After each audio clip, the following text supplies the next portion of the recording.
मला सांग.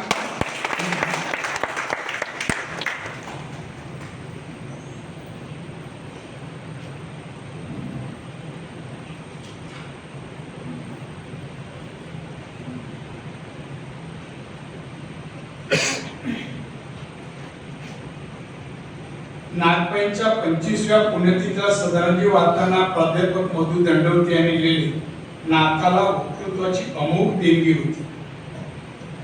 लय आणि सूर यांनी संगीत भारावलेले असते, तशीच त्याला नाथांच्या भाषणाची, नाथांचे भाषण म्हणजे विचाराची आणि सुराची मैफिलच.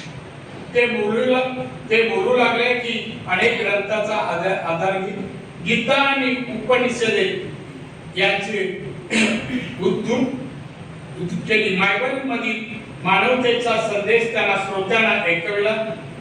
पुराणाचे सार त्यांच्या सर्वांना त्यांनी सांगितले.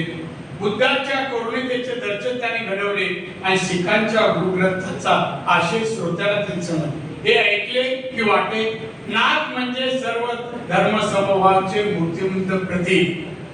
आणि म्हणून नाथ आमच्या वेंगुर्ल्याचे आणि वेंगुर्ल्याचे असे सिंधुदुर्गाचे आहेत, महाराष्ट्राचे देशाचा.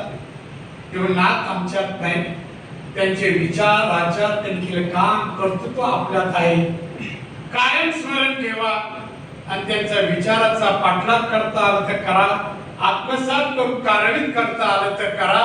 आणि जसं आज वेंगुर्ल्यामध्ये बॅरिस्टर नाथ पैठणे स्मारकानिमित्त आपण सर्व जमलो, तसेच विचार त्यांचे घेऊन जाताना शेवटच्या माणसापर्यंत, त्या गावाच्या प्रत्येक गावाच्या माणसापर्यंत जाईपर्यंत लोकांमध्ये बॅरिस्टर नाथ पैठणे तयार करावे, यासाठी तुम्ही योगदान द्यावं आणि म्हणूनच मी तुम्हाला सर्वांना